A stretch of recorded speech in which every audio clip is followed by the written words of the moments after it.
Okay, so without further ado, let's welcome on our guest for today, Axél Antojai. We're so grateful that you're here. Thank you for making the time and space to be with us. Shane and I both follow you on Instagram and send each other your videos. And we are like, we got to have him on the podcast. I love his energy, love his wisdom. So thank you for being here. And how are you doing today? Thanks for having me. I'm doing great. Thanks. I really am Yeah. excited to get into all the conversations today. Yeah, us too. We're excited to see where it flows. And I'd love to just right off the bat have you introduce yourself to our audience and share with us a little bit about what it is that you share and teach, etc.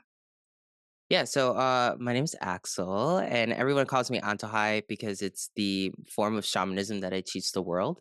So I teach not only just like the Antohai shamanistic way, but I teach the Antohai healing modality. So it's this large array of techniques that are boiled down to like 12 steps basically. And you can manifest from it like money or healing other people or developing your psychic abilities as well. So that's kind of what I've spent probably like the last like 7, 8 years really doing a lot of. Prior to that, I was a shaman, and that's kind of like what a lot of people find me for specifically is that shamanism aspect. My career started off doing like massage work, and then like alternative wellness, tarot. So I've had my hand in a lot of different like spiritual concepts, and eventually it just evolved into um like this school that I have and having like this business as well where I do like alternative treatment. So a lot of what I do is I study people's consciousness, and since everything's the law of attraction, how did you manifest the particular situation that you're in, whether it's a disease or it's something else? And I have a huge passion for like disproving traditional medicines because so much of the quantum science realm is coming out showing us that there's more there. So a lot of what I'm known for is if you have cancer, we backtrace the original thought, like how was it that did you feel like you just didn't want to live anymore, and then that kind of caused this domino effect. We revisit that in your unconscious mind, switch the narrative, and then suddenly you start disappearing the cancer and other things like that. So that's most of my career. I'm really well known for the manifestation and the healing aspect for sure. Wow, that is so fascinating, and I had no idea that you did that with specifically with cancer and with illnesses and tracing it down to that root energy. It's interesting because in human design, we have like this different lens of looking at people's, bodies and the things that they're manifesting in their life through their frequencies. And if they're in the lowest expression or the highest expression, or they're ignoring the inward expression, etc. And we can really look at different physical ailments as well, and I think it's so fascinating to see the energetics behind it, and I love that the direction that things are going in where, like, collectively a bit more, where we're looking at these deeper things versus just this Western medicine, take this, this chemo or this drug and it's going to almost kill you, but it might work. Having more of that deeper lens, that's so fascinating to me. So I'm curious to know, how did you get into shamanism? Like, what led you there? Because I know there's a lot of different types of shamans. And I'm sure when a lot of our listeners think of a shaman, they think of somebody, in South America giving them plant medicine and, walking them through that and holding space for them. But I'm curious to know your experience with getting into, being a shaman and the things that you studied and learned and that fascinated you to want to then teach and practice onto a high shamanism, which I haven't heard of before. So I'm just curious if you could dive into a bit of that. Yeah. So I was actually born into a family of shamans, and shamanism has been in my family for like hundreds of years. It skipped one generation, which was my parents' generation. They somehow went different ways into like Christianity and whatnot. So my grandparents had to wait for them to have kids so that we could pick up the tradition again. So since the age of 6, I've been learning. Pretty much, I lived in an alternate world that most people don't live, where ghosts were regular people. They, demons, like spirits of nature, stuff like that. Like I was always being taught that, just like if you go to Germany, like they have a certain culture and way of doing things, and you don't break that mold. That's the same thing in the astral realm. There are these little countries, and depending on where you go and what you're experiencing is the rules that you have to follow. And if you follow the rules and you blend in, then more people are willing to help you and work with you, right? So I grew up a lot just kind of understanding how lucidity works. Like I was always taught we live in a dream. This is the Maya. So your imagination is what's creating everything that's in front of you, even if it doesn't seem that way. And I was always taught, like, remember, you're gonna forget this. Like there's gonna come times in your life where you will forget this. And it's definitely happened. But I always come back to that the root cause of the teachings that they've given me. Um and that was up until I was like 16. When I was 16, I went through like an initiation of death, which is basically every shaman culture has their own style of doing it. Like whether you go into a cave or you get like sensory deprivation. My style was like sensory deprivation, and you're supposed to last like 8 days in a dark room with just like one bottle of water and bread, basically. And Wow. it's like, yeah, it's very disassociating. Eventually, everything gets stripped away, but your consciousness, and you forget about eating and drinking and all these other things. And when I got out of that, I lasted 7 out of 8 days. So that's about like 94% of your capabilities of like, loading time, I guess. And when I got out, I had to basically do my apprenticeship teaching or helping the dead essentially. So the dead would die and then they would come to me and be like, I have all this trauma that is still, like I got a job that I got to take care of, my kids, whatever. And I had to be like the psychologist and help them understand, like, you're on the next phase of your life. You haven't stopped living clearly because you're now in the afterlife, but you can't just randomly have me send them a message to say, hey, like, this is what's up, right? Like, so I would help them get over. A lot of that time too was helping other people kind of avoid death. So I worked with a lot of hospice patients. I worked with people who were addicts and they were like on the verge of like completely, capping out with their body and stuff like that. And that was all through college. Like so in college I was like that pseudo shaman. Like everybody knew I was a shaman, but no one really understood what it was. And that was one of the reasons why I actually left to go to college because I lived in this like bubble of shamans where I witnessed people do amazing things on a regular basis, but they were always telling me, you don't get involved with the outer world. The outer world's never going to understand what we're capable of. They're all doomed. Stay in shamanic communities, and I that just like never resonated with me.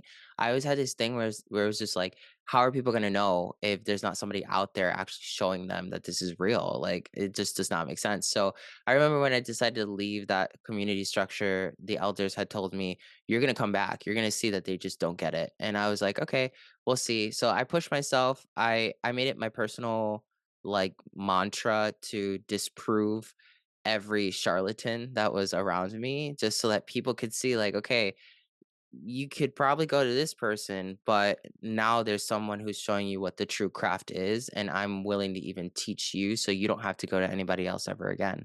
And that was one of the major things that separated me in at that time in college, and I was doing it for free pretty much. I was just straight up like, if you summoned me, right, like through like networking or whatever, then I would just teach you. While I was in college, I understood psycholinguistics, which is how language programs the mind and how that creates culture, which then creates a feedback loop. So basically perception design through language. And that was really something that was fun. I also later went on to understand health and wellness really deeply. And I spent just a lot of time meditating with shamans. I've always just had that vibe. I've always been somehow attracted to somebody who's like super spiritual without me really knowing it, and then them teaching me everything they know. There's been times where I've definitely dedicated myself to like a Buddhist monastery and just spent the whole year like cleaning floors and stuff like that just to kind of like lower my ego. But everything really kind of kicked in for me in 2014, like 2014, 2015. I was getting out of a really bad relationship, and like they were essentially like, "No, you're not gonna get out of this alive," and they torpedoed my life. I was an entrepreneur at that time. I had 5 different businesses. I was at the peak of my career at what I seemed, what it seemed to be like the peak of my career. And overnight, it was just like all stripped away from me. Like I lost it all. I was left with like $10 to my name, just because that's just how it played out. And during that time, I basically ended up going to jail for 6 months for something that I didn't do. and I learned the structure of like the prison system and like how they program people to keep coming into it and not actually giving them help. And that kind of like really changed my perspective even on like the homeless, because now that I had become homeless, and it was just such a crazy series of events. Like I got arrested for something. They end up figuring out 6 months later that they messed up, and they're like, "Oh, our bad, like, there was technically no proof of any of this, so, we just stole 6 months of your life for no reason. You'll be fine," right?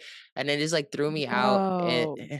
yeah, yeah, it was insane, but by then, I only had $10 to my name on my commissary, and I got out, I didn't have shoes, anything, because I got, like, arrested in the summer, and it was already January 5th. It was like -5 degrees outside, and they're just like, "It's midnight. You're just gonna have to just figure it out." And during that time is when I was like, "Oh my god, I'm just gonna die." Like I'm in flip flops. Like I got $10 to my name, no phone. Like my mom is like, there's no way to contact her. Like this is it. Like, and I was like starting to just give up that whole experience of like, this is as far as I go. Through the grace of the cosmos, I kept hearing the universe takes care of you, does it or doesn't it? And I was like, yeah, I guess that's all I got left, right? And as I'm following that path, some lady sees me kind of like having a meltdown, and she's like, "Hey, do you need help?" And I'm like, "Oh my god!" I explained the story. She's like, "Here, use my phone." And I'm like, "Okay." I call a homeless shelter. They're like, "We don't. All the homeless shelters are actually overbooked. There's people outside waiting in lines. They're not able to come in." And I'm like, "Okay, well, I'm just gonna go to the closest one and see if something happens." Because I kept hearing the universe takes care of you. Does it or doesn't it? And I was like, all right, fine. This guy gives me like a cab. She lets me call a cab ride. The cab ride gets me there. It's $11. I only have $10. And he's like, dude, don't worry about it. It's all good. Like, I got you. There's a line of like 50 people outside of that like homeless shelter, and I was like, "Okay, this is it. I'm screwed." And it was like, "It takes care of you. Does it or doesn't it, Axel?" And I'm like, "Fine." So it tells me go up to the front and tell them your story. Just straight up tell them what's going on. I told the girl, she's like, hold on 1 second. They opened up a space in a random closet. And she's like, as long as you're comfortable sleeping in this closet, like you got space. I walked past a line of 50 people like that. And then that's kind of like what kickstarted the rest of it, which was after once I got to my mom's house, I had to essentially like recover from the PTSD, because like when you're in jail, they have like this structure where they don't let you get enough sleep. The other people that are there are a problem. Like everything's constantly noisy. It's made to keep you disoriented consistently. And then they feed you content like, oh, here, read about the cartel or read about this, right? To constantly keep you thinking in that negative mindset. And finally, like when I had gotten out, I couldn't sleep for weeks because it was just like, dude, like I could hear the noises and it was so disturbing. I spent about 6 months like that. And I got to a point because I couldn't feed myself. I couldn't go to the bathroom. Like my body was in complete shutdown. And I was like, all right, well, universe, like this is not who I am. Like before all this happened, I was like on the peak of everything that I was doing. I'm forfeiting my life. And I straight up just said, I'm done. And as like people tell you, you see the lights right before you're about to die. Like I saw those lights, and at like the last minute, something hit me, and I'm like, if the answer just doesn't exist on this dimensional plane, take me wherever I gotta go get it. Like I'm not saying like I'm inept of doing the work, right? And that's when I got dragged away from the lights. The next 6 months I spent traveling the cosmos, and I learned all about alien civilizations, past lives, advanced magic and healing from other cities like star cities and stuff like that. I met Hindu gods that before then I had no experience with the Hindu gods. But I met them in person. And then when I came out of like they had given me these like 7 symbols, and they were like, "Okay, go back and, like, now start healing and teaching other people." And I'm like, "Dude, I don't even have the ability to get out of bed, like, you gave it to the wrong person." They're like, "No, no, shut up, just go." And I'm like, "Alright, fine." So, suddenly, I noticed that, like, the PTSD had gone down. I could gather the energy to go to the bathroom. I could gather the energy to, like, feed myself. I could gather the energy to do all the things that I couldn't do. And I was like, "There's something here." And then that's when it hit me, and I'm like, one of them said their name is Vishnu. I'm like, I wonder if anyone's ever talked about this guy like anywhere. And I typed it in. I was mind blown to see that like Vishnu was one of the Hindu gods, and exactly how I was seen him and everything was what has been depicted. And I'm like, holy shit, this is real. Like, right. And what's crazy is like, even as a shaman, and I've been born into this, my mind is still constantly getting blown at like what is actually possible and what reality is. So like even at this point, you think you would gather enough wisdom, and I'm still like, whoa, the gods actually exist. And so like after that, like I put a post on Craigslist and I said, okay, if you let me test these frequencies out, then I'll just give you a free healing and just let me record what happens. And people would come, lay on the bed. I wouldn't talk to them. I wouldn't touch them or nothing. I would just pump the energy that I was being taught. And people would get up like, oh my God, I feel like I had 20 years of therapy. Like, I don't understand. You didn't talk or touch me. And other people with like phantom issues that they've been going to doctors for 20 years and nobody can find what the issue is, suddenly just disappeared after one 90-minute session. And then that started just continuously rising and rising and rising to the point where like people all over the world were contacting me now. And it was overnight, literally. I decided I'm going to post a course online to kind of like see if people who don't have access to, contacting me can still repeat the process. And when I did that, that's when my work blew up into 160 countries and like 50 languages. And it's been a ride ever since. That's just literally what I do. I teach people that you don't know what reality actually is, and that's okay because somebody gave you a false perception of reality. This is what it is actually doing. And then the moment I teach you how to see that, like you will change everything. It's a lifestyle. Like you'll never go back to how you used to live. Money will become easier, relationships will become easier, your health will change, like miraculous things will happen. And then as that started like really picking up speed, doctors would have clients who like, had autoimmune disorders that they couldn't correct or cancer that was going to kill them in like 2 weeks. Suddenly it would just disappear. And they'd be like, how are you doing this? Like, what did you do to this person? And still to this day, like I talk to some doctors and I'm like, okay, literally it's a thought in somebody's mind. Like you go into their unconscious, you find what that original thought is, delete it. Like similar to being on a computer, delete it or change it or like fix the code. And then suddenly the rest of reality has to follow suit. That is the law of attraction. And then like the moment if you don't speak very scientifically, right, you say the law of attraction is once or something like that, they're like, right. But that's been the ride. Yeah. That's been what it's all about. Wow. That is such an epic story. My mind is blown out of my head, but I mean, it's amazing to hear. First of all, I was wondering when you were talking about your childhood and being raised in this like bubble of shamanism where that was just completely normal. There would be no other way. You seemed like so confident and natural in that space. I'm curious, did you go to public school? Like, did you have a lot of other kids around you at that age, or were you really kind of just in with your shaman bubble and you were feeling really like confident and sort of impenetrable at that moment in your life? Honestly, I was even the black sheep in that culture. So my Okay. parents, yeah, my parents would put me into public school because sometimes like the shamanic oriented schools were a problem. I was always Yeah. the kid that got bullied no matter what situation I Wow. was in.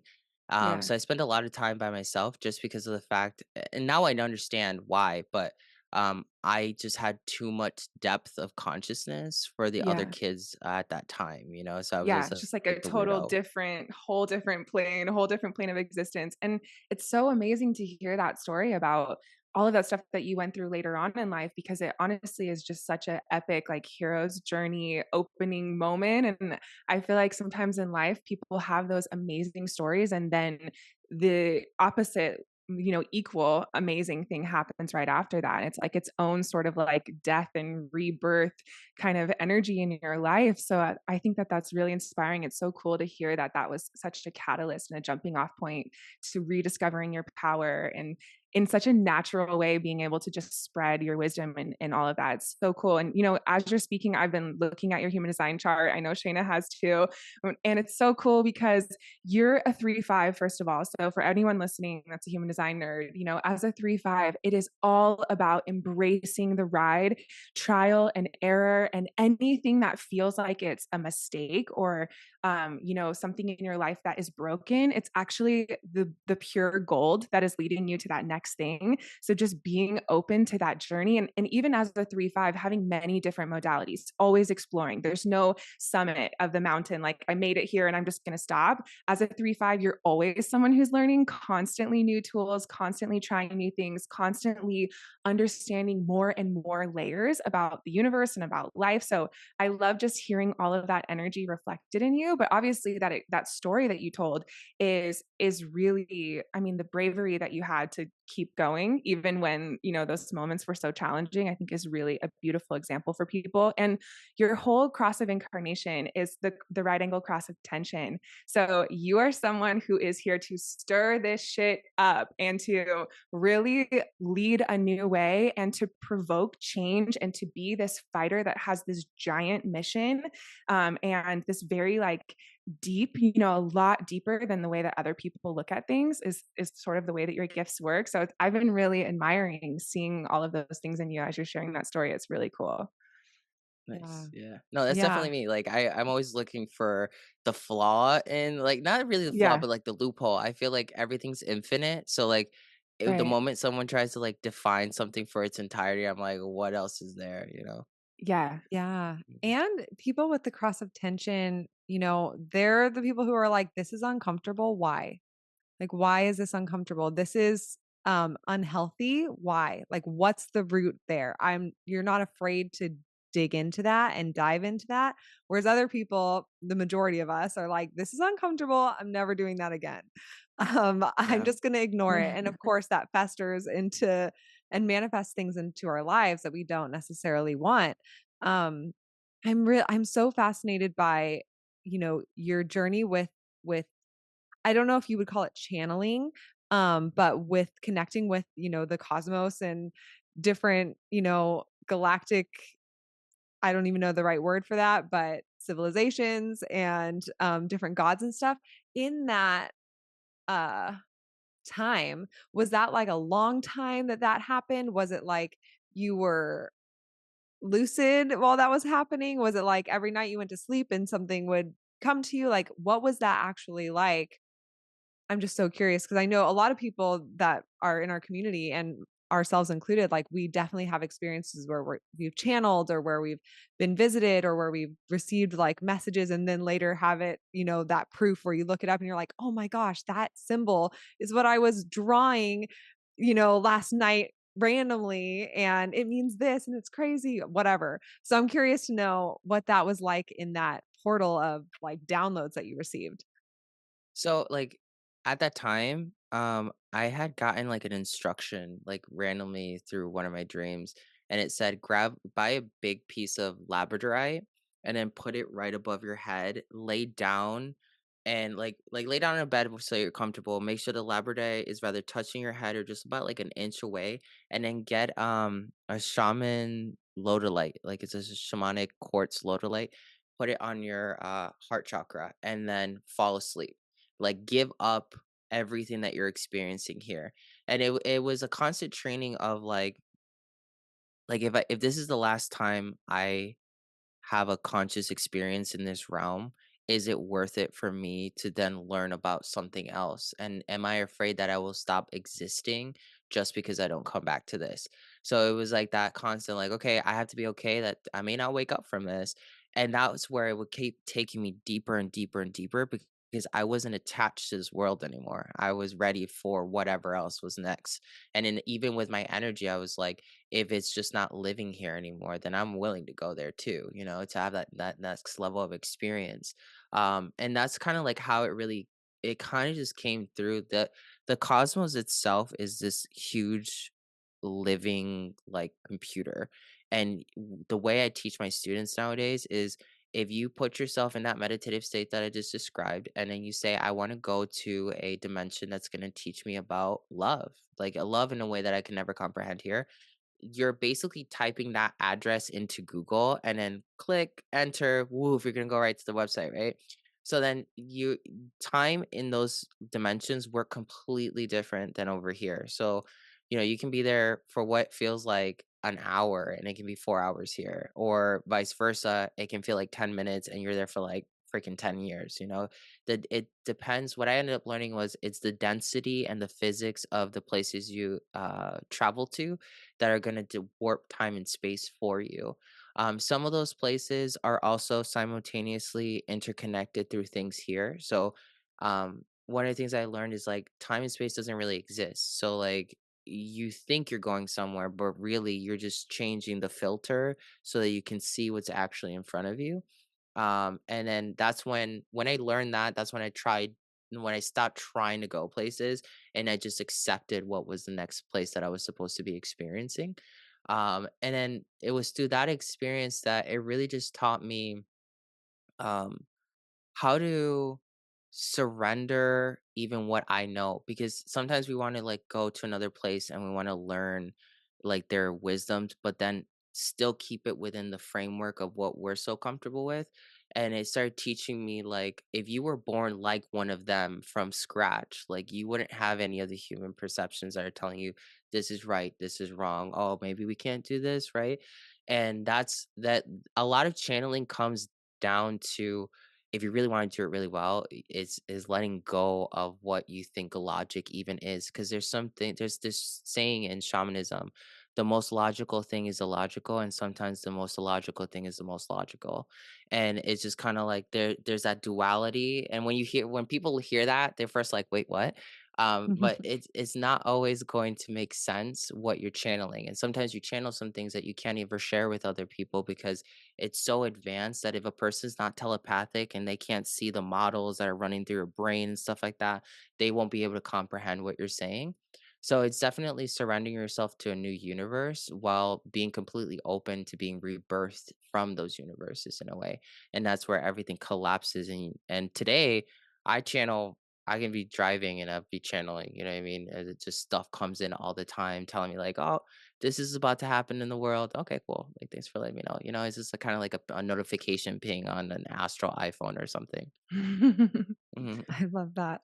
It's so crazy because I feel like in my life, I've had times where I have that deep surrender, and a lot of times it's been in breath work, like a deep, intense spiritual breath work journey, and you completely are just lost and surrendered, and you're in a different dimension. It feels like years sometimes, and so much comes through there.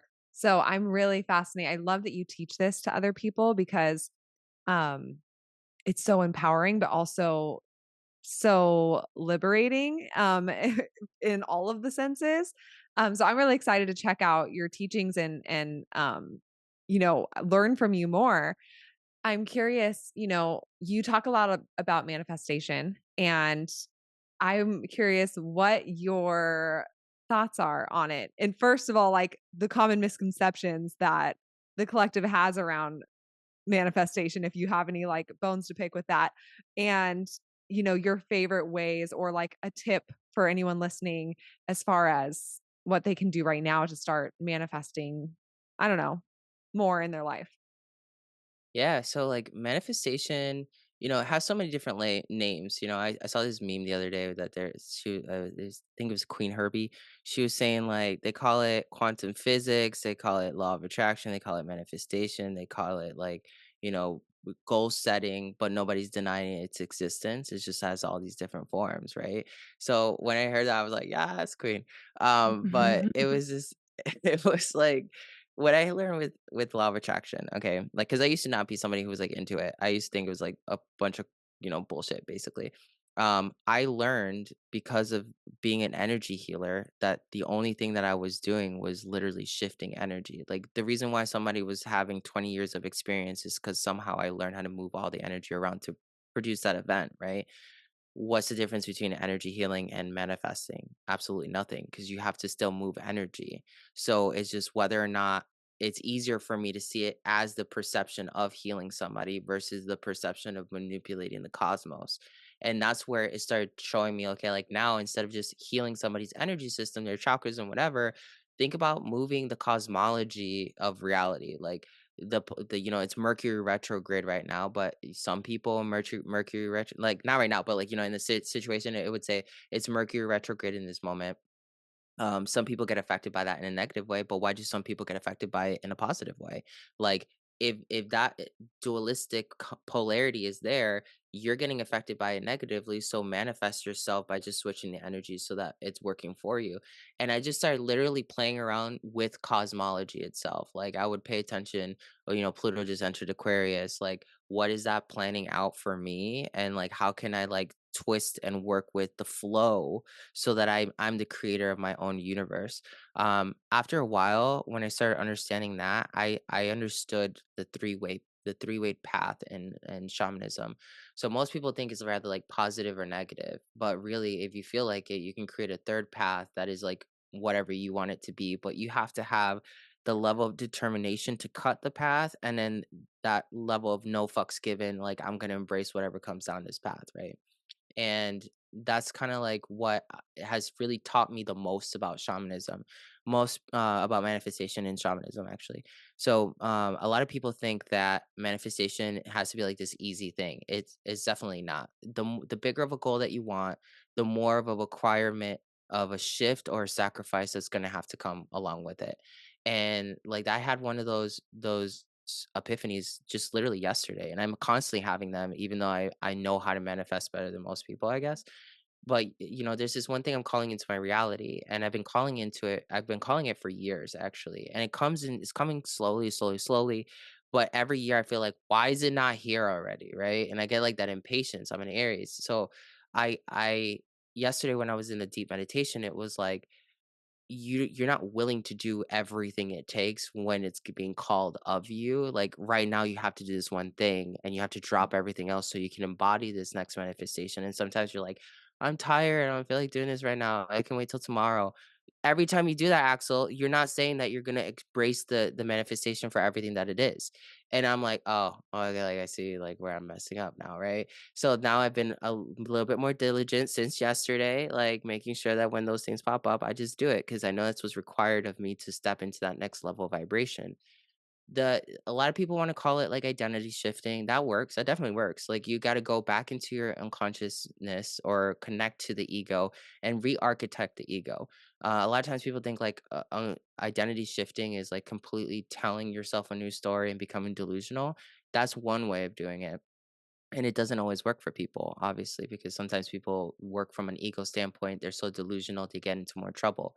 Is really going back and saying, okay, like I had this traumatic childhood, and though that childhood was like had a lot of struggle and pain in it, it taught me something. And what were those core lessons that it taught me?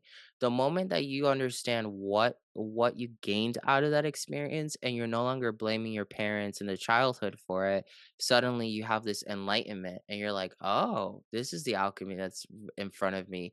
This is how I can create my reality. And that's one way of identity shifting.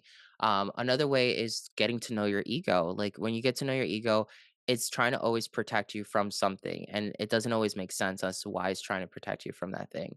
So one of the things that I've done with my ego is like this happened probably 2 months ago where I had a new opportunity, it was coming, I was like, "I'm gonna walk into it 100%," and I started seeing reality, like, short circuit, and that happens very often when you're about to get into the next phase, like, um, I was supposed to be somewhere on a flight, and the flight got canceled 4 times. And I just kept knowing, like, this is the ego fighting me, like, "Don't go there, I'm not ready for this." And I stopped on the 3rd flight being canceled, and I said, "Listen, no matter what you do, I'm gonna make it there. Even if I have to drive to make it there, I will make it there. I completely understand you're afraid. I completely understand that this is the next level, but we have done things your way multiple times and it has not gotten us to where we're at. So this is the only way you got to trust me now if you want us to be in a safer place. Your objective is to keep us safe. If we stay where you're planning us to stay at, we're not going to be safe after a while. So like this is the most logical move." And the moment that I said that to it, I there was like this really deep wave of energy that came through my body, and then the next flight was like almost ready. I had to wait still, but it was on the way, and I knew I was gonna make it on time to the stuff that I had to do. I decided to befriend my ego, not kill it. And that's where a lot of times people are like looking at it from the wrong perspective. The law of attraction can also be looked under like quantum physics, right? The double slit experiment is about like, you change waves are turning into in reality. And then if you're aware that that's happening just in an experimental level, the way you look at yourself and your world and what are the laws that are going to be affecting you is what's going to come back to you. So I studied a lot of like Helene Hassel and a lot of Jose Silva's work, amazing like minds when it comes to this. And Helene Hassel won the most amount of games than anyone else in sweepstakes or anything like that because her mentality was that she created a law of reality that said she was constantly going to win unless there was somebody who needed it more than her. And that's why it always collapsed in her favor. And I've actually done experiments where you can play with dice and you can manipulate the dice coming out to certain numbers over and over and over again because you know that that reality is basically there waiting for somebody to claim it. So a lot of it is just coming down to understanding that everything that's solid is still vibrating. So it's not actually solid. It's just a perception of it being solid. That means everything can move if you allow yourself to be the movement. And then that's where all these other interconnectivities come.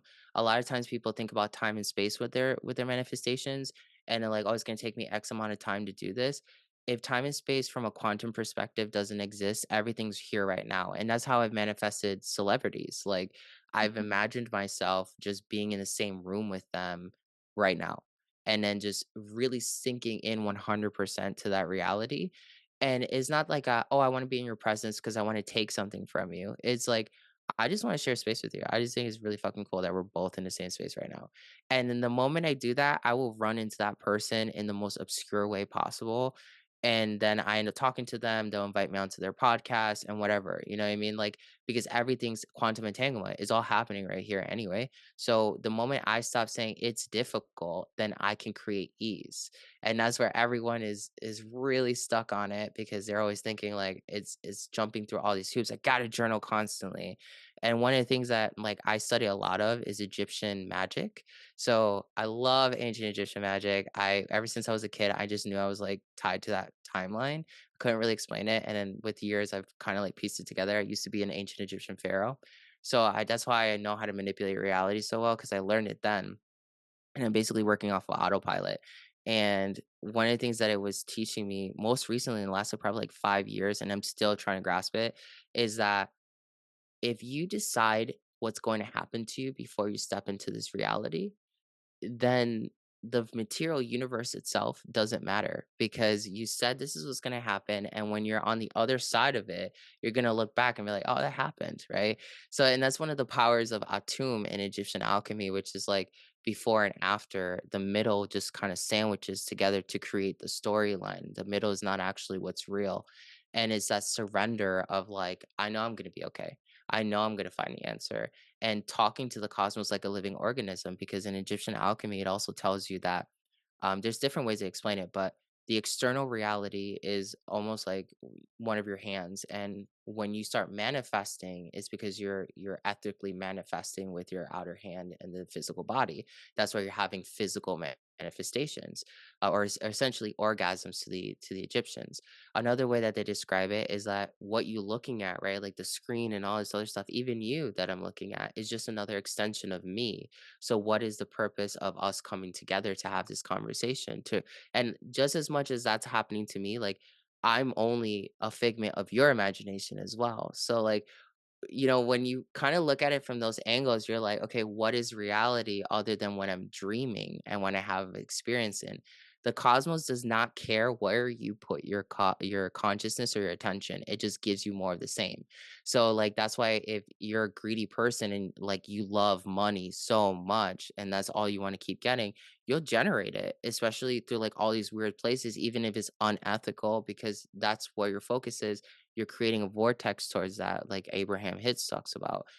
You can say, I want to be rich, but if you're constantly focused on the fact that you have lack, the universe is only registering that you're looking and you're focused on the lack. So that's why you can't solve problems. And when I teach people how to master the law of attraction, one of the things I try to drill into them constantly is think in the opposite direction of what you think you want. So, like, one of my students, like just yesterday, I was saying to them, you're constantly trying to manifest money because that's what they want. They want to like make the next major business move for them.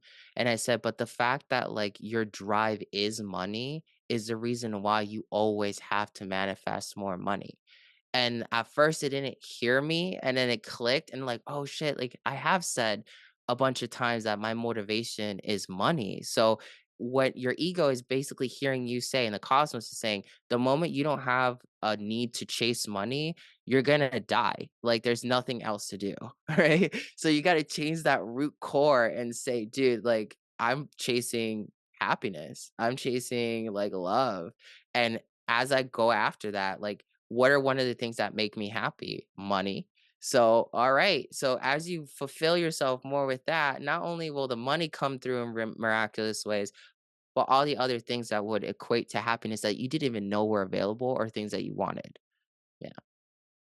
Wow, it's so fascinating to hear you speak about this. And I think, the average person, like my mom or whoever, like hears about manifestation and law of attraction. And like it's such a buzz term. But I mean, manifestation is life, right? I love that you said that it's the quantum physics and the quantum realm. Like it really is so simple to understand that everything is energetic. But in the human world, it's so deep, it's so complex. There's so many angles and facets and ways to look at it and to come into it. So I feel like it's really illuminating to hear you talk about just different perspectives and different tools, because you really get this understanding that it's everything. It's the way that we live our life and this reality. Like all of that is you as this conscious, co-creator and understanding how to live in this realm. And something that's really interesting that I love hearing you say, a through line, is it seems like to be able to really feel empowered as this creator of your life or co-creator of your life, you really do need to have true confidence in yourself. And I think that that confidence is like another word for love, like just loving yourself and believing in yourself and having kind of that patient, unconditional love, like not putting a lot of pressure on yourself, but just really having that firm, solid core so that you believe in your ability to actually make change and live the life that you want and manifest all of the happiness or love or abundance or whatever it is.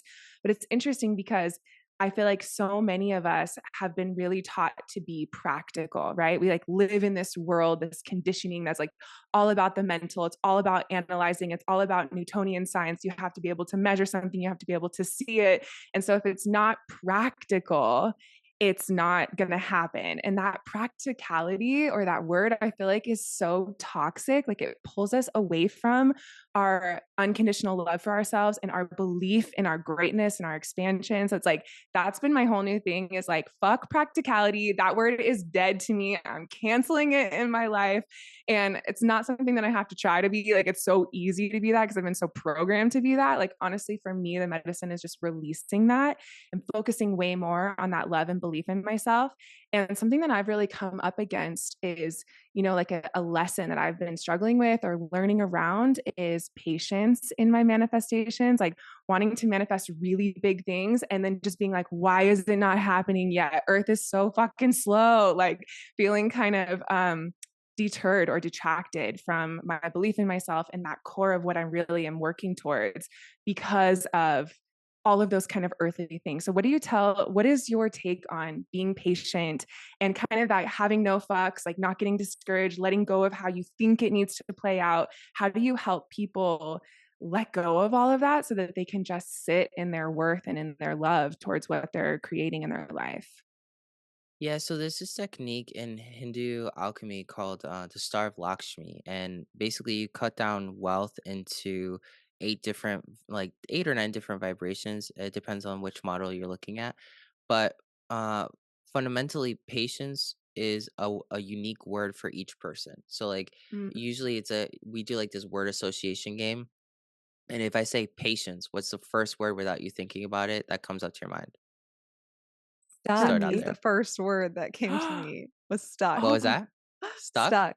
Yeah. Okay. That's so funny for me. I don't know why it was love, actually. Like I was thinking of a mother who's patient with her baby, and like for me it was love. Yeah, for me, it's Am I fucked up? vulnerability. No, not at all. No, I am. So for so when let's go ahead into stuck, right? Stuck means you have a blockage with that energy, so you're blocking one of the vibrations to your wealth in some way at a soul level. So you would wanna, if I say stuck, what's the next thing that comes up? Um, I'm nothing. Like, I'm so blank. I feel like a void. Like, that was the first vibration that I felt, was a void. Okay. Yeah, so there's a lot of different ways you can go into that one. You could spend time in the void, in like a blank space in your own mind, and then ask that void, what why did my patients turn out to be stuck, and just accept whatever answers in like a private meditation that you do. You can do journaling for it, or you can even ask the void itself to correct it to you. So in Jewish mysticism, it's called Ein, which is that void, and it's basically where like the presence of God emanates from there. So that's one way you can do it. When it comes to love, the more you embody love in everything that you do, you'll notice that your patience will just grow Mhm. endlessly. For myself, vulnerability, like I have to just trust that things are gonna happen. And then when Mm. I'm trusting, I suddenly have this patience. And you'll notice that when you find like the like love and vulnerability, right? Those are a little bit more easy to work with. When you Mhm. sink into those vibrations, things happen faster for you because everything's in Yeah. alignment with divine time. Yeah, Yeah. which is so true, like, even just what you said there, I know that when I'm operating out of a place of love, like, I'm doing what I love myself, I focus back on that because I can really be critical of myself, I can really be a perfectionist sometimes, and for me, that's, like, the opposite of love, those are kind of, like, going against loving myself, and I notice that when I am in this space of love, like, time doesn't exist, I don't feel agitated or irritated by being on planet Earth, which sometimes I do, I'm like, fuck, I'm in a human body again. I have to feed myself and exercise. Like, I just want to be like quantum flying through the universe. But when I'm focused on love, I do feel like I'm more connected to all time and not feeling confined by time. And that patience is naturally, I think, just there for me. I feel way more expansive when I'm focused on that. So that's really interesting. Yeah, so like you repeat this process with each one of the sectors of the Star of Lakshmi, and you find your own key words, and then that's Hmm. your alchemy. Like if you can just embody that, like all these other things start collapsing like dominoes. But yeah, like impatience is so normal when you're manifesting in general because like there's a portion of you right now that wants to problem solve so that you don't have to be like in suffering to some degree, and that's where in Buddhism it's called samsara. Like the more you're attached to solving the problem, the more issues you're going to find with the problem itself, and it just keeps growing instead of you letting go of that like attachment, which then is the root cause of your suffering, and suddenly you can see all the answers present themselves in samadhi. So it's this really, when it comes to like developing that patience, sometimes you have to be real with yourself, like with what I had downloaded yesterday. The reason why I'm impatient is because I haven't done the work to maintain that frequency in my reality. Other times is like if you were to get it right now anyway, like a lot of people are like, I want $1 million right now, but do you have the financial literacy to make that $1 million grow or to sustain you longer than a year? Because the average millionaire that just wins a bunch of money just is broke within 12 months. So then is it that you're looking for the millionaire experience, or are you looking for building long-term wealth? And a lot of times the gap or that space between the manifestation is because you haven't been clear enough either on what it is that you want. And the universe hears you, but it's just like there's so many different ways we can bring this to you. Like, what exactly are you asking for, right? Hmm. And that's just one of the things that I've really learned mostly with patience is also like loving yourself and just being chill with the fact that like if you truly believe in your own alchemy and you look back upon all of your experiences, like everyone has experiences of synchronicity and like they ask God for something and it happened a couple days later.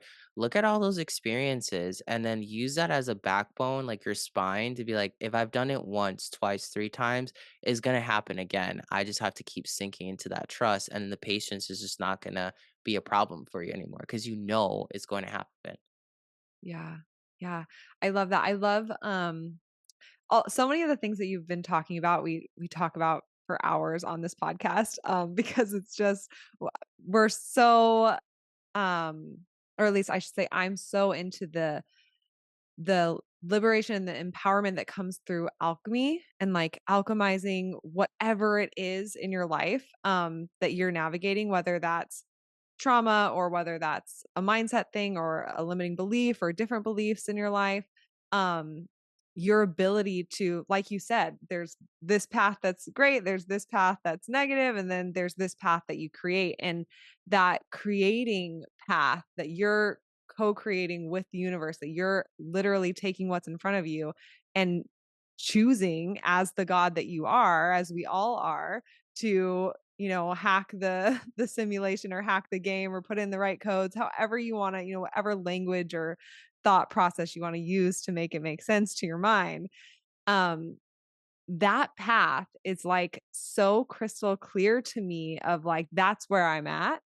But then I do get that ego that steps in that's like, okay, well then why aren't you just like waking up as Oprah and like literally living Oprah's life? Like I just downloaded into the sim of Oprah's reality and now I'm her right now. Even though I know that I am on some other like dimension, I have this like, and I think we probably all do, of like, why am I stuck in this body, in this reality every day when I wake up? And then I have to navigate the physical world that I chose to be in. And then, but when I like astrally project or when I go to these other dimensions and meditations or breath work or different experiences, I'm in this whole other quantum world, but I always return back to this same fucking place that I still have to like put food on my table and like, support my family and make smart business decisions and all the things. I feel this like frustration within my physical reality that it's like, why do I have to have the two? And I know that I live in like a dualistic, dimension where there's like this and that, and they both exist at the same time. But yeah, I don't know why that's coming through right now, but that is like my main thing that keeps coming back around and back around and back around. And like I have these backbone things that I'm like, yes, it's my truth and my reality that I'm always safe. It's my truth and my reality that I can always make the best out of any situation and I'm going to be able to figure out whatever it is. And that's been my reality ever since I decided that, coming out of like a traumatic, unsafe childhood. I decided it. And then literally since 17, it's never been not that reality. So I have things in my life that I can look at and be like, that is what I am creating in this physical space. So when I want to up level to like this living in this place of whether that's like magic happening all the time or like living in a more quantum, I don't even know, like mystical, like miracles happening all the time place. How come I still have to be in this physical realm? Did any of that make sense? I don't know. That was like such a Absolutely. tangent, but that's how I'm feeling right now in my life. Okay, so I I think the reason why it's coming up is because 'cause I've had this conversation multiple times now in the last week. Um, it boils down to the fact that somewhere underneath it all, we all feel unworthy. And we feel like, oh, that's why you wake up. And I still feel that way too. Sometimes I'm like, dude, I've been talking about shamanism for like literally ever. And then one of these people on Instagram that pops up overnight, with all that like traction. I'm like, what are they doing that I'm not doing? And it always boils down to, do I not feel good enough? Do I feel comfortable with what I'm delivering in this world? And if so, like then that thought process of like why am I not waking up in this next level is gonna disappear because then it's altering, like you're holding the structure of reality right now from that one seed, and that's in your solar plexus chakra. So a lot of people actually have to work their solar plexus chakra, which is their willpower, their determination, their imagination, their thinking, their unconscious, their inner child. That's all where it's like stemming from that one organ. And that's like the echo effect that happens. But for sure, yeah, no, like I think a lot of people feel that way, and it's normal to feel that way. And sometimes like even myself, I'll be like why isn't the universe like blessing me if I'm doing the work for the universe? And every time I feel that way, I see tension happen because I'm that's where my focus is. You know what I mean? Like coming back to what we were talking about. Um there was something else that you had said to that too, which is the material universe, right? Right? Like one of the things that I learned from just tapping into past lives and stuff like that is like I come from the 13th dimension primarily. And in that dimension, everything is just you snap your fingers, it's boof right there in front of you. Like I came here to have resistance. I wanted to learn what it's like not to have everything instantaneously. That's why I was bored over there and I came here. So then when you look at that and you change the narrative a little bit, like if you did have everything you wanted immediately, would you still be going after the things that you wanted? I know for a fact I wouldn't. Like if I was born into like, the Rothschilds family, I probably wouldn't be doing any of the shit that I'm doing right now, right? So because like I have everything that's just there for me, right? Like where's the tension? And the tension is something that actually is helpful. Like a lot of people don't want it, but it's through the tension of the soil that the seed sprouts and then grows roots and stuff like that, right? Like it gains strength from that. So it's really important to just always remember that. Um, I I have a question actually, but like I want to wait to see if you guys have anything you want to add to that. No, I just love, what you said. I really resonate with that. Like, I constantly saying, "Everything's just so slow here." Like, I'm from, like, 3,000 years in the future or from a completely different dimension where this just feels like having to make a phone call or a text or drive somewhere feels so painfully slow to me. I just wanna, like, teleport there or have it just snap, poof, it's here. So having the perspective of, like, yeah, if you could just snap, poof, everything, yeah, you would reach this place of boredom and then maybe choose, okay, I want to come to this other dimension where there is this resistance and things are slower and get the satisfaction and the lessons out of that that ultimately are building towards consciousness, towards chi. That's all we're doing anyways.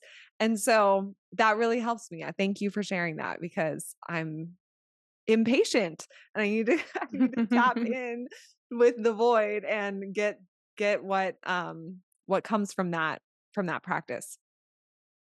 Nice. Yeah, okay, so here's my question. And I know it's going to sound really far out, okay?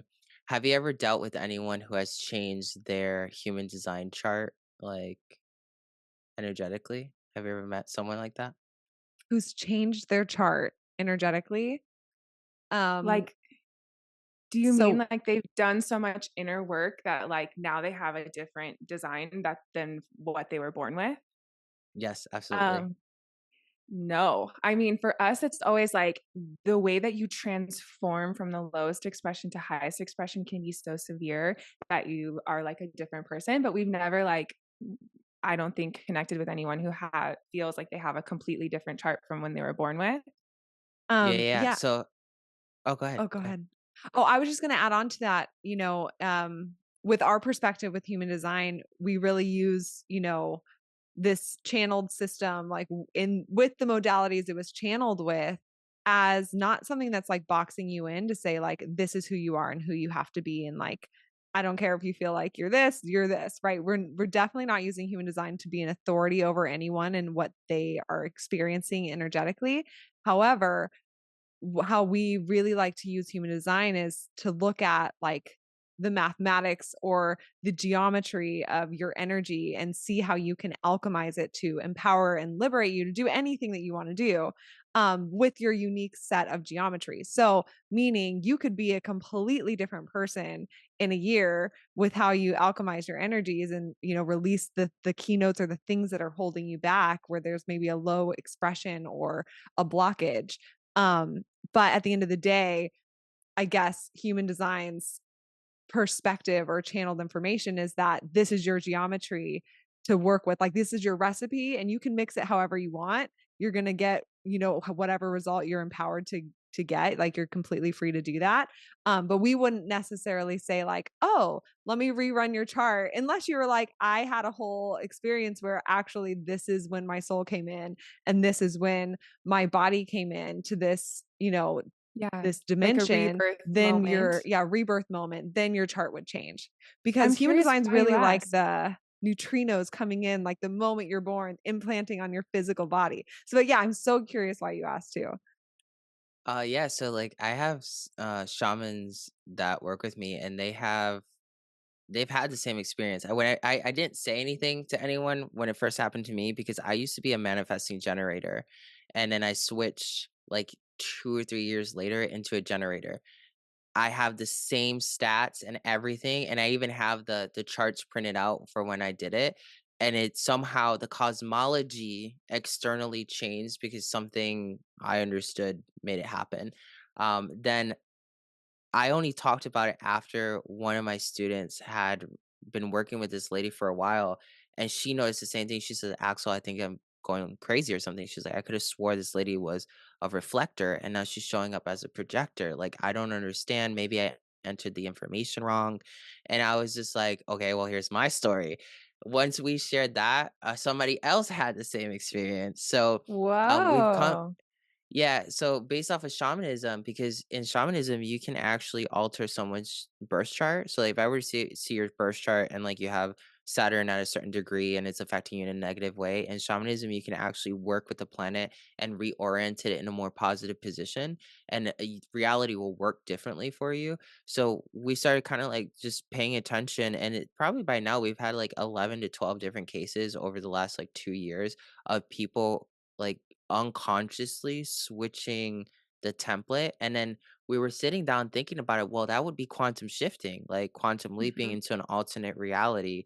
It's you, but with slightly different like dynamics and even physics of the law of attraction, like when it comes to Wow, That's cosmology. crazy. So when you yeah, input your information, your chart is coming back differently. That is Yes, not it's what I yeah. thought you were asking same me before. That exact. is Like, it crazy. used to Yeah. be manifestation Yeah. generator, same exact stuff, now it's generator. Yeah. I mean, it's like Yeah. what the Mandela effect too, like kind of Yeah. where it's like, Totally. I swear it was this, but now reality has shifted. The code of the game has changed or been up leveled or upgraded. And now this is the new, matrix that I'm in, which Mhm. is, I mean, entirely like, yeah, I 100% believe that's possible and Now happens that I all the pointed time it out, probably. yeah, now that I pointed it out, I guarantee you'll probably run into someone like that, and you're Yeah, like, "Oh my god, it's happening." Well, Yeah. and I'm it's interesting that curious. when you were younger, you had all these 5 different businesses and, Mhm. all these things like we would say a manifesting generator would have. And then you had this whole crash and rebirth of self, and now you're this, completely open throat center G center generator, which a manifesting generator has to have a defined throat. So it's really interesting how your chart has changed a lot, But from but being you a man-gen are to a But generator. technically speaking, you're only one gate away from being a manifesting generator. So, like, Yeah. if we're talking about shifting, like, the reality of, like, the way that things mapped out or the way things moved, you are only one gate away from being a manifesting generator, which is crazy because not having that gate gives you a completely open throat center, like Shayna was saying, which is so, so, so different than man gens. Like, the hallmark of a man gen is this defined throat center that's connected to a motor, and for you, having a completely open throat, what that allows is absolutely no filters on what you are able to channel.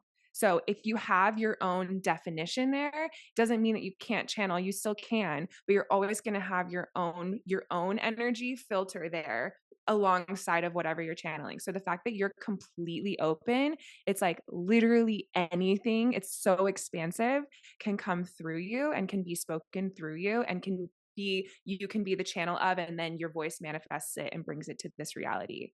So that's pretty crazy to think about. I'm Insane. gonna I be have full sitting with chills. that for a while. Really Yeah, well, Yeah. cool. now you Really see into cool. the esoteric world a little bit more. Yeah. And Oh I my wanted to gosh. I wanted to ask you as we're wrapping up here, something that we've been talking about a lot lately with all of our guests is, in human design, we talk so much about the new paradigm, and it's all the same thing as far as the precession of equinoxes and the Kali Yuga and just the world changing and shifting and coming into the age of Aquarius. Like, there's so many different names for it and different ways to look at it. And from human design, it's really about this new paradigm, the old crumbling and moving into a new. And, human design's founder, Ra Ruhu, who channeled all of human design, when he talks about the new paradigm, he's meant to be shocking to help awaken people and grab their attention. And that was a huge part of his gift. But he does talk about the new paradigm in really like scary, like everything is going to crumble and it's going to be madness and chaos. And for us, we really resonate with taking that information there, but then taking in how is my soul feeling called to uniquely usher in a new paradigm that I believe is something that should be contributed to the human collective experience or to human evolution. So for us, we've been thinking a lot about like individuals, what do you see for the future of humanity, for our evolution? And how do you like to share with your audience or with your clients? Like, what do you share about empowering people to feel like we have love and empowerment and all of the things that we want to create we're able to? Like, how do you feel about the new paradigm? What do you tell people in that realm? And yeah, I'm just curious to hear your thoughts on it. Yeah, there's different ways that I kind of help people understand it because everything that I teach and what science is even teaching us is based off of perception, right? Like your perception is what's going to create the next reality move. So for some people's perception, it's easier for them to embody like heaven on earth. Like you change your energy, you're going to start feeling blessings, and then that essentially makes you an asset to the cosmos because you are like literally the shift. You're the embodied shift that's going to force other people around you to have like subtle shit like awareness and want to be better and stuff like that. And that's where like a lot of people, I think the people that want to make the most change are found.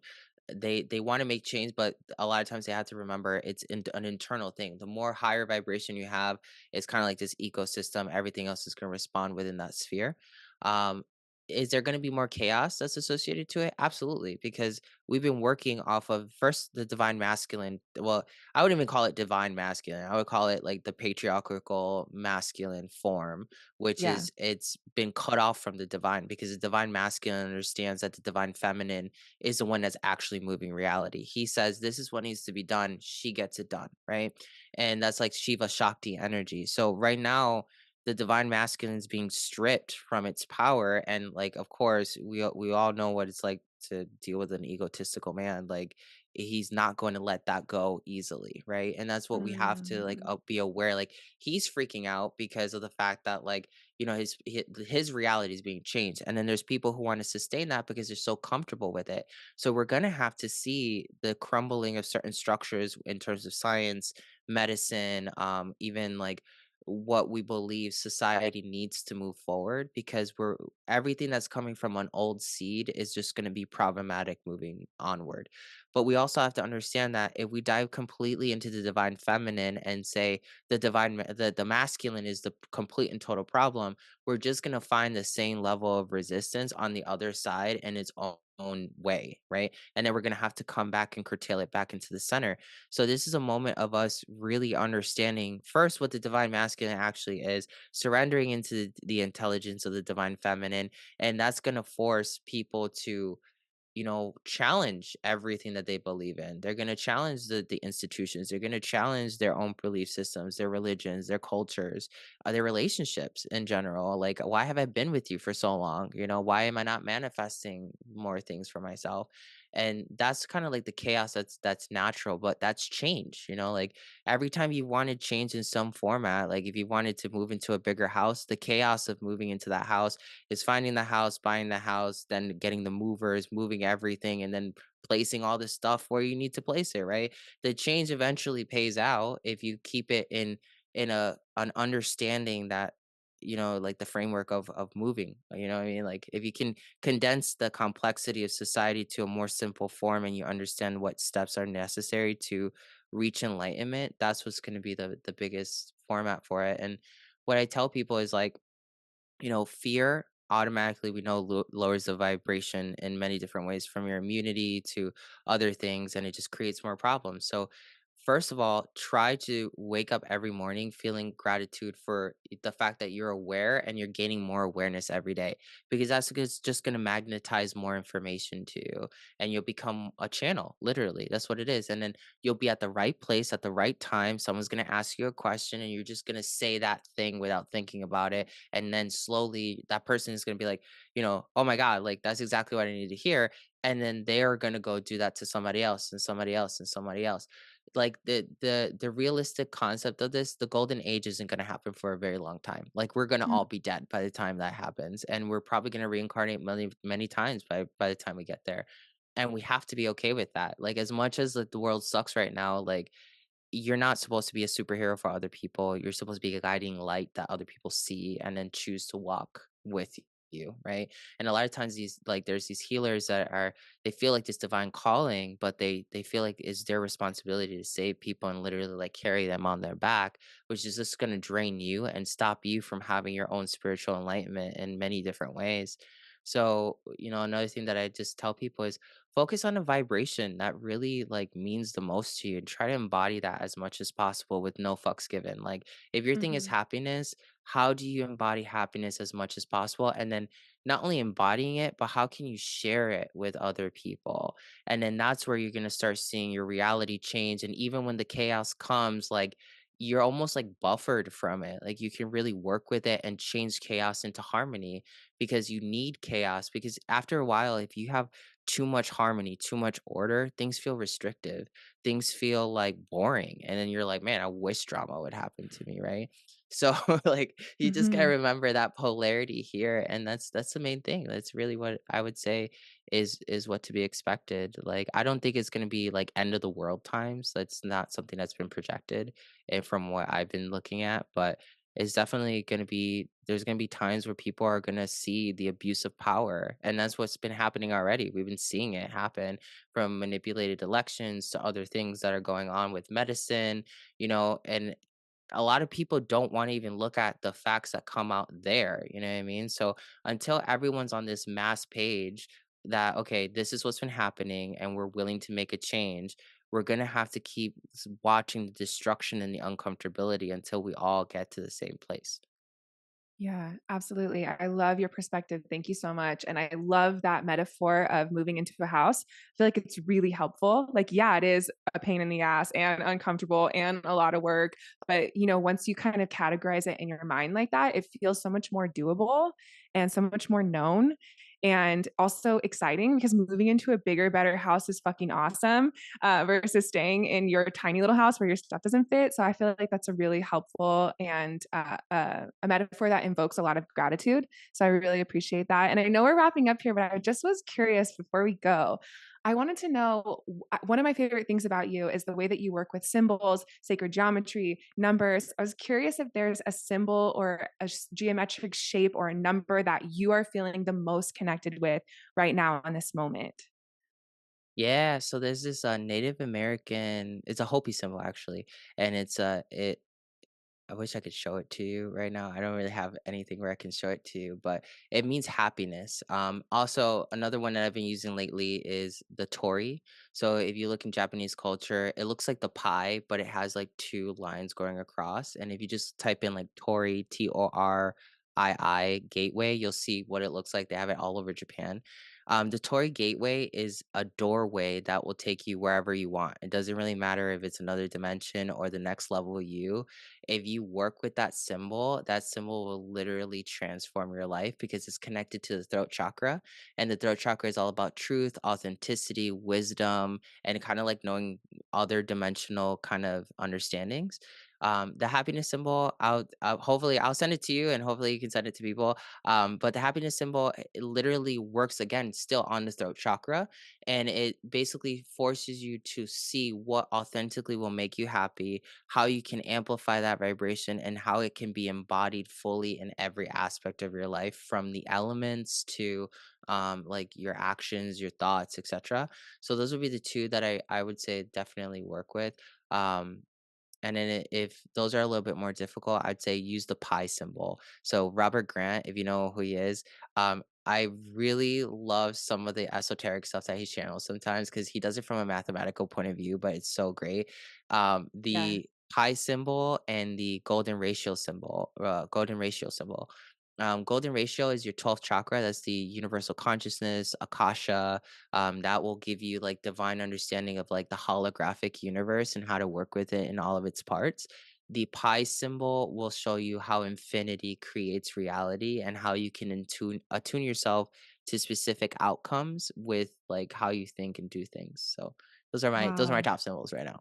Yeah. Yeah, and how do you work with a symbol? Is it just like like writing it down, putting it around your house in your room, meditating with it, reading about it, all of the above? Yeah, so like you'll notice that the symbols have consciousness and like There's different ways you can work with them. You can imagine it in your mind and just see like the golden ratio perpetually until you'll feel like an energetic change and something starts communicating with you. That'll be the golden ratio. And then you'll start seeing like images of your life, or you'll just suddenly start knowing things that you're like, whoa, like where did this come from? Another way that you can do it is if you practice Reiki or energy healing, like you can imagine the golden ratio as a 3D object like floating around your hand. And basically hold on to both of them in your hands and let them kind of just trigger you, because at your palm is the 11th chakra. That's your mind over matter chakra. And then that one will teach you literally how to manifest with any frequency if you hold that symbol in your hand. Another way is just allowing yourself to call upon the intelligence of those frequencies, like that symbol. Hey, golden ratio, I want to feel you in my body. And sometimes I like when I come into like really advanced symbols, because there's grades of symbols. The more advanced ones, I'll be like, "Okay, can you show me, some sort of synchronicity in my life that I know is coming directly from you?" And then suddenly you'll end up somewhere where like you see the golden ratio all over the walls and you're like, oh my God, like this is actually happening. Like something's talking back to me. And then the more you have those experiences and then you just validate them and you're like, thank you, golden ratio, for talking to me. Like I'm so grateful that you were actually having this conversation. It'll become your friend. And that's what shamanism, anti shamanism is about, is like befriend the frequencies, your life will become easier because now they have an investment in looking out for you, right? You know? Yeah. Wow. Yeah. I love it. I'm so fascinated by everything that you share and are teaching. I'm like, can't wait to take your course or be a student. I know there's a million people listening right now that are wanting to learn from you as well. So, where can people find you? How can they become a student? Where do they start? All of that. Yeah, so you can find me on almost any platform under some variation of Antohai. On YouTube and TikTok is Antohai Quantum Reiki, and on my Instagram is just Antohai. So you can always just shoot me a message there. You can check out quantumreiki.org or antohai.us, and that's where you can also contact one of my enrollment coaches. They'll walk you through like what it is that you're expecting. We'll get a really good scope as to like what your desires are, because every shaman is different, right? Like so we want to make sure that you get what you're looking for on your path, and that's why what we teach is so unique than other courses.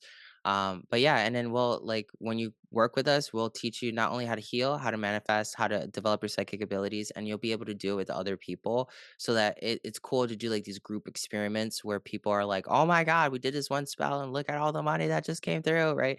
Stuff like that. So yeah, just message me on Instagram, say student, and say that you heard me on this podcast, and I'll hook you up with everything you need. Amazing. Thank you so much. I'm so excited. And this has just been a mind opening, expansive conversation. Thank you for having me. Can't wait to see you next time. Thank you for tuning in with us today. If you like this video, be sure to like and subscribe to follow along and learn more about human design.